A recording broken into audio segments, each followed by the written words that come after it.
One of these plants almost permanently blinded my grandchild.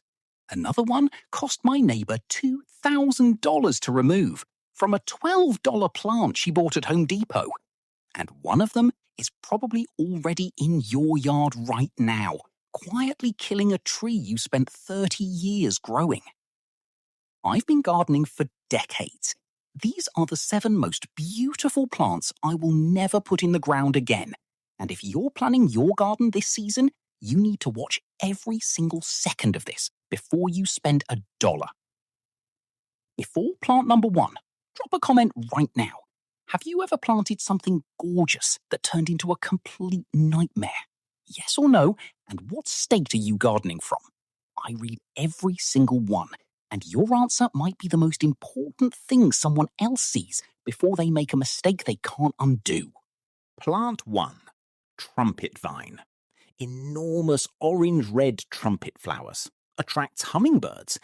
Tagged at every garden centre as a fast-growing native climber.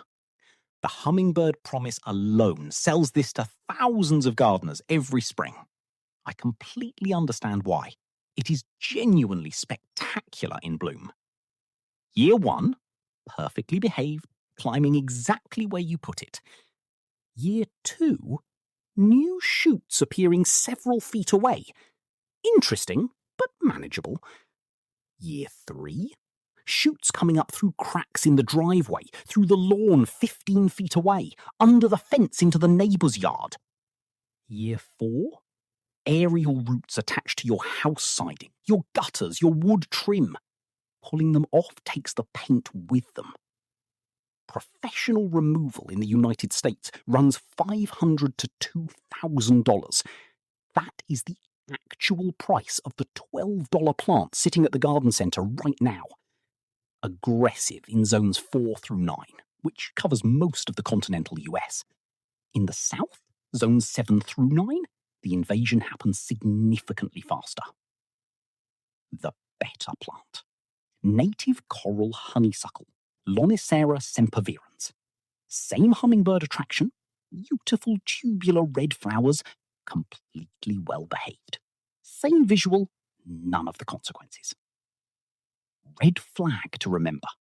If any plant tag on a climber says vigorous grower or spreads freely, that is the industry's polite word for invasive. Ask specifically, does this plant spread by underground runners? Plant 2, purple loosestrife. The tag calls it a butterfly magnet and a low-maintenance perennial. Both of those statements are technically true. Neither one is the most important fact about this plant. One mature purple loosestrife produces up to 2.7 million seeds per year. 2.7 million. Those seeds travel on wind, water, shoes, garden tools, and animal fur across significant distances from your yard. Each plant that establishes in a natural wetland displaces the native vegetation entire ecosystems depend on to survive. It is federally prohibited in Canada, restricted or listed as noxious in states across every region of America. Removing established plants means digging out the entire root crown and bagging every single piece, because any fragment left behind regenerates immediately. The better plant, native blazing star, Liatris spicata. Same tall purple flower spike, same butterfly attraction, completely well behaved, actively supports monarch butterflies during critical migration windows. Available at most American garden centres right now. Research tip. Before you buy anything, search the plant name on the USDA Plants Database, plants.usda.gov. Free, organised by state. 30 seconds of research before purchase prevents years of regret after it. Plant 3, English ivy. Sold at every garden centre in America as the solution for shaded slopes and areas where nothing else will grow. Inexpensive, timeless, trusted by generations of homeowners to solve their hardest landscaping problems. Here is what the tag never tells you. English ivy does not just cover the ground, it climbs. It attaches to tree bark, blocks sunlight from the tree's own leaves, and adds enough physical weight to make mature trees structurally vulnerable to wind and storm failure. Trees killed by English ivy appear in neighborhoods from Maryland to Oregon. Mature trees that took decades to grow, lost because of a ground cover planted to solve a shading problem. It is listed as invasive in 18 American states and the District of Columbia. The better plants. Native Pachysandra procumbens, genuine shade ground coverage with real ecological value. Virginia creeper covers slopes and climbs beautifully without the tree-killing behaviour. Is English ivy growing somewhere on your property right now? And did anyone, a nursery worker, a neighbour, anyone, warn you about what it does to trees before you planted it? Tell me in the comments. Plant 4. Non-native wisteria. Photographs of wisteria in full bloom stop people mid-scroll on every gardening platform. The cascading purple flower clusters are genuinely one of the most spectacular things a vine can produce. That visual is the entire reason this plant gets planted by the millions every single spring. What the photograph never shows is year 5, when the woody stems have grown thick enough to crush the pergola you built to support them, pull gutters away from the roofline, and pry apart wood structures with the slow, relentless force of continued growth that never stops. The root system by that point extends so deep and so wide that cutting the plant to the ground does not kill it. It regenerates from the roots with more vigour than the original planting.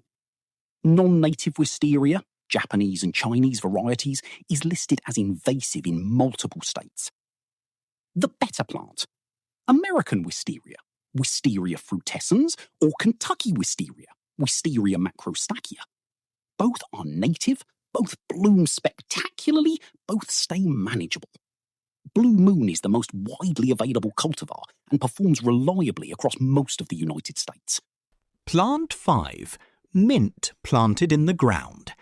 This is the entry that surprises the most people because mint's domestic reputation is so completely innocent that its invasive behaviour feels like a personal betrayal when you discover it firsthand.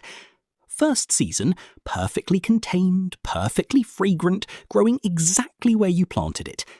Then the underground stolons begin extending in every direction simultaneously, with no regard whatsoever for bed boundaries, path edges, or adjacent plantings you spent years establishing.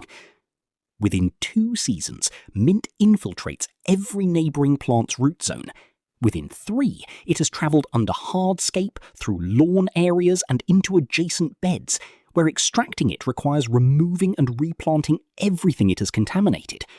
The stolons break easily during removal, and every single broken fragment regenerates as a completely new plant. The solution: grow every variety of mint, spearmint, peppermint, chocolate mint, apple mint, exclusively in containers. A container with drainage holes placed on a hard surface prevents stolon escape entirely.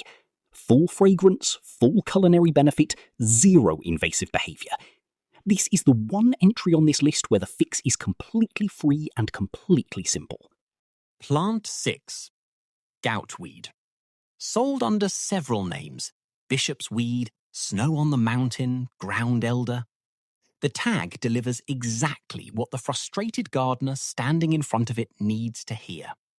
Perfect for that impossible shaded dry area under your mature trees, where every previous planting attempt has failed completely. Year 3, the reality becomes undeniable. Goutweed has infiltrated the surrounding lawn, adjacent planting beds, and in many cases, neighbouring properties. Every attempt at removal makes the problem worse because the underground rhizomes break apart during digging, and every single fragment left in the soil generates a new plant. Professional removal requires excavating the top 12 inches of soil across the entire affected area, removing and disposing of all contaminated soil before replanting with completely clean amended mix. This process costs thousands of dollars per affected garden bed. The better plant, Epimedium, commonly called barrenwort.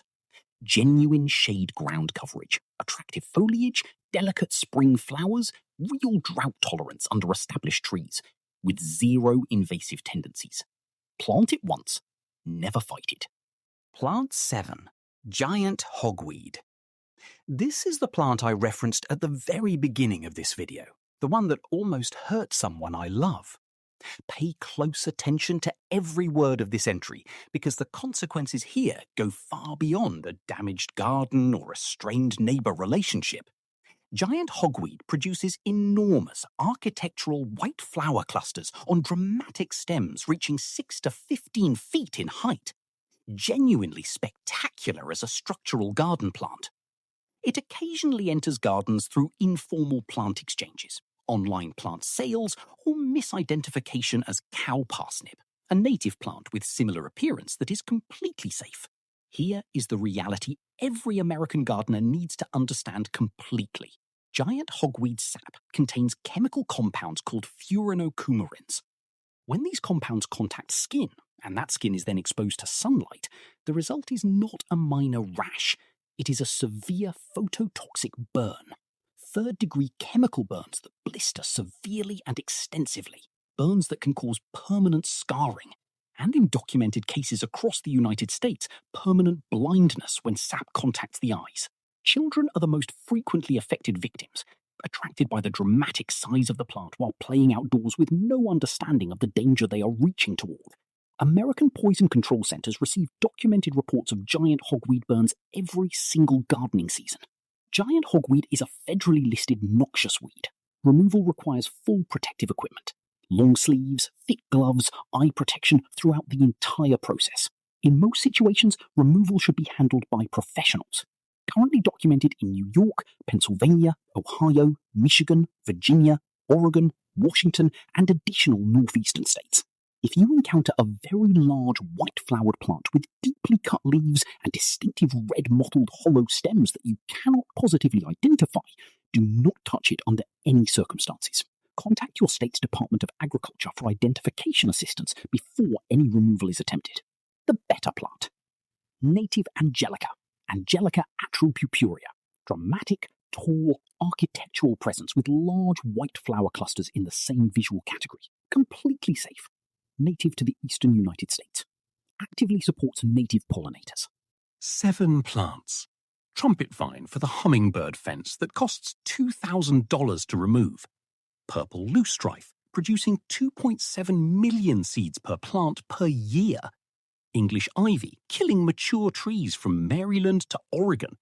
Non-native wisteria, crushing pergolas and gutters. Mint, colonizing every bed on your property from an underground stolon network.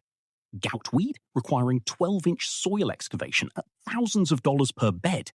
And giant hogweed, the architectural plant that causes third-degree chemical burns and should never be approached without full protective equipment.